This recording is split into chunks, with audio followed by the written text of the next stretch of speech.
Okay, sure, I do want you to compare yourself, but not in the way that you think. As a social tribe species, we humans are naturally compelled to compare ourselves with one another. We are continually measuring people's status, the levels of respect and attention that they receive, and noticing any differences between what they have and what we have. Our need to continually rank ourselves and measure our self-worth through our status is a trait that is noticeable among all hunter-gatherer cultures. It is measured even among chimpanzees. We all compare ourselves with others. We all feel unsettled by those who are superior to us in some area that we esteem. And we all react to this by feeling some form of envy.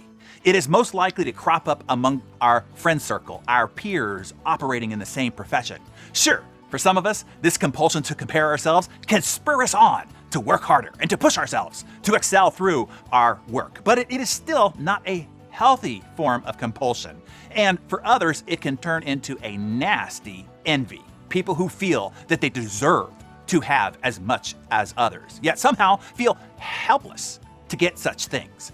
Those people turn their feelings of inferiority and frustration into covert attacks and acts of psychological sabotage on those that they envy. Now, nobody admits to acting out of envy, but all of us feel envy from time to time. The sensation that others have more of what we want, be it possessions, attention, admiration, respect, etc. Think about it. Think about the last time that you heard about or read about the sudden success of someone in your field. Do you remember the inevitable feeling, the pang of wanting the same? And then the subsequent hostility, however vague, that you felt towards that person you now envy?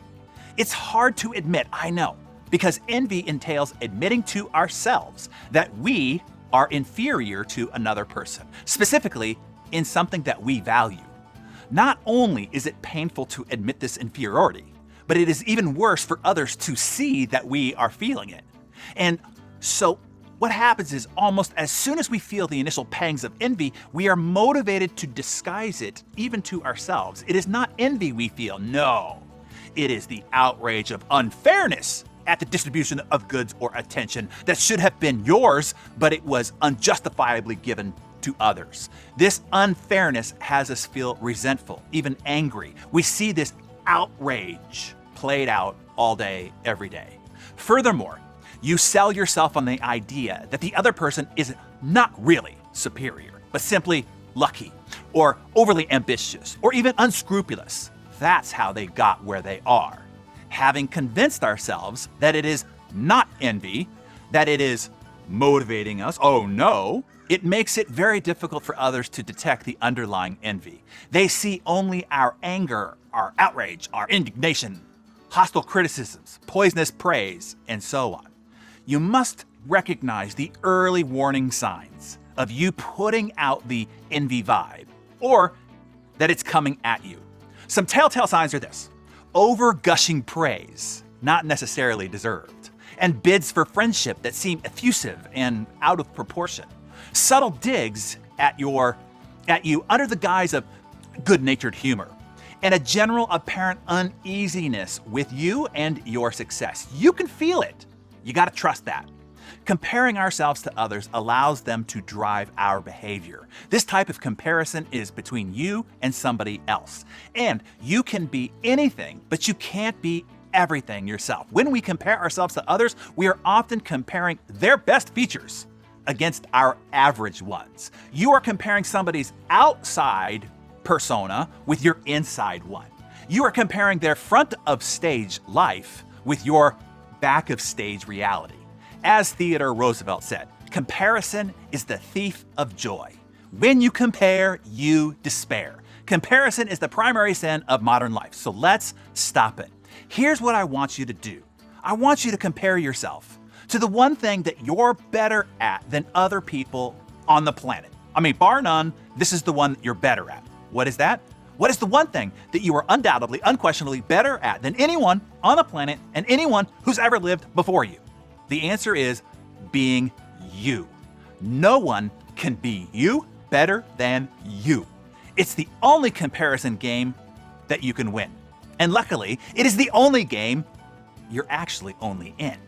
I want you to compare yourself today to yourself yesterday.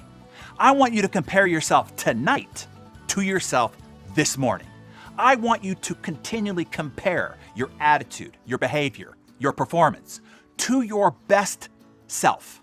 Continually ask yourself, are you winning this contest or are you losing? And what is it gonna take to win, to beat your best self today and then again tomorrow?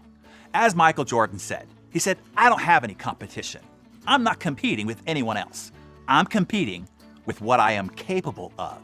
He said, you compete every day because you set such high standards for yourself, it forces you to have to go out every day and live up to that standard. The most important things in life are internal, not external. Life is an internal game, not an external one. Warren Buffett said, the big question about how people behave is whether they have got an inner scorecard or an outer scorecard. It helps if you can be satisfied and you can win with your inner scorecard. To make this point, Buffett would ask a simple question. Would you rather be the world's greatest lover, but have everybody think that you're the worst lover? Or would you rather be the world's worst lover, but have everybody think that you're the world's greatest lover? I would suggest using Buffett's rather odd analogy. Whatever level of lover you are this morning, only concern yourself with being a better lover by nightfall. Beat your best. That's all. In whatever you do, be better today than you were yesterday. Be better by the end of today than you were when we started here today. And plan and prepare yourself to be better tomorrow than you are today. Your only competition today and every day is you yesterday. Be better than the person that you see in the mirror this morning by the time you see them again brushing your teeth tonight. Do that day by day, growing better every day. And yes, you will shock and amaze those around you, most especially those who were once considered your competition.